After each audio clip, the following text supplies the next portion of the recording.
बच्चों दर्पण से प्रतिबिंब कैसे बनेगा उसके मैं नियम आपको समझा रही हूँ यहाँ पे। तो ये हमारा अवतल दर्पण बना हुआ है और ये उत्तल दर्पण है। अवतल दर्पण से क्या होता है बच्चों, अक्ष के समांतर जो किरण आती है, इसको बहुत ध्यान से समझिए आप। जो किरण अक्ष के समांतर होती है, ये अक्ष है हमारा मुख्य अक्ष, और इसके जो समांतर किरण होती है वो किस बिंदु से गिरती है, फोकस बिंदु से गिरती है, हमेशा फोकस बिंदु पर गिरती है। ये किरण के लिए तीर का निशान दिखाते हैं, ये नियम है हमारा।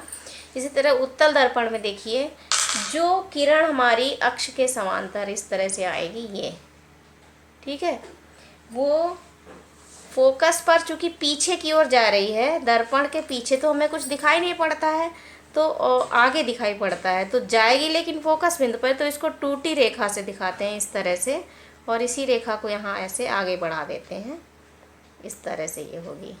तो ये पहला नियम है कि जो अक्ष के समांतर किरण होती है वो हमेशा फोकस बिंदु से जाती है। ये हमारा अवतल दर्पण है और ये उत्तल है, ठीक है। तो ये अवतल दर्पण का चित्र हो गया और ये उत्तल का हो गया। देखिए अवतल दर्पण से मैं आपको नियम दूसरा बता रही हूँ। ये F है बिंदु, ये C। जब कोई प्रकाश की किरण ये फोकस बिंदु से गिरेगी, कहाँ से गिरेगी, फोकस बिंदु पर गिरेगी, तो वो अक्ष के समांतर हो जाएगी। ये किरण है हमारी, ये कोई किरण ऐसे आई, फोकस बिंदु से गिरी, और तो वो क्या होगी, इसका नियम क्या है, फोकस बिंदु से गिरने वाली किरण अक्ष के समांतर होती है।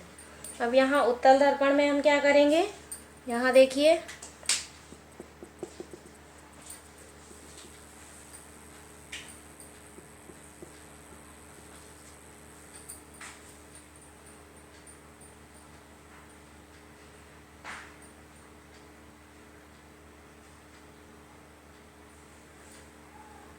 फोकस बिंदु से गिरने वाली किरण ये जो है इस तरह से आई, और ये फिर अक्ष के इधर टूटी रेखा से दिखाएंगे, अक्ष के क्या हो जाएगी, समांतर हो जाएगी।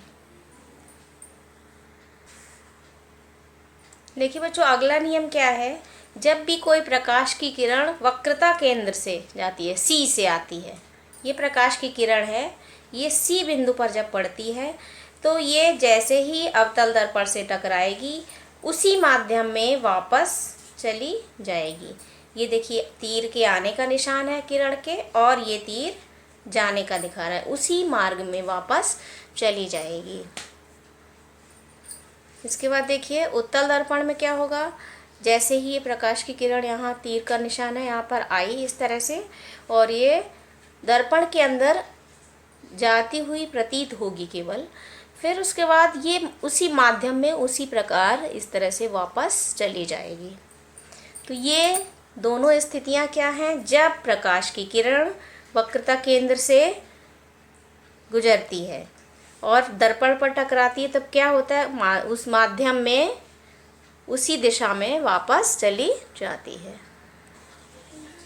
देखिए बच्चों जब कोई प्रकाश की किरण, जो मैं अगला नियम बता रही हूँ उसमें क्या है, ध्रुव से टकराती है, दर्पण के ध्रुव पर पड़ती है, तब वो क्या होता है, ये प्रकाश के परावर्तन के नियमों का पालन करती है, और यहाँ पर ये जो कोण बनता है वो क्या होता है, I, और ये आपका अविलंब है, हो गया। और ये यहाँ से जितना कोण यहाँ ऊपर बना रहे हैं उतना ही ये नीचे बनाएगी, R कोण बनाएगी, और ये इस दिशा में इस तरह से चली जाती है। उत्तल दर्पण में क्या होता है, जब भी कोई प्रकाश की किरण P बिंदु पर गिरती है, P बिंदु पर, तो क्या होता है, जो कोण यहाँ जिस कोण से यहाँ गिरती है उसी कोण से ये नीचे की ओर अक्ष के जाएगी, और यहाँ पर ये जो कोण बनेगा R, ये I बराबर क्या होगा, R होगा, और ये इसका तीर का निशान बनेगा। दोनों ही स्थितियों में मैंने आपको बता दिया, अवतल दर्पण में जब प्रकाश की किरण दर्पण के ध्रुव पर गिरती है तो परावर्तित होकर दूसरी ओर चली जाती है, और I कोण R के बराबर होता है, जैसा कि मैंने आपको कल पढ़ाया था। इसी तरह से उत्तल दर्पण में होता है।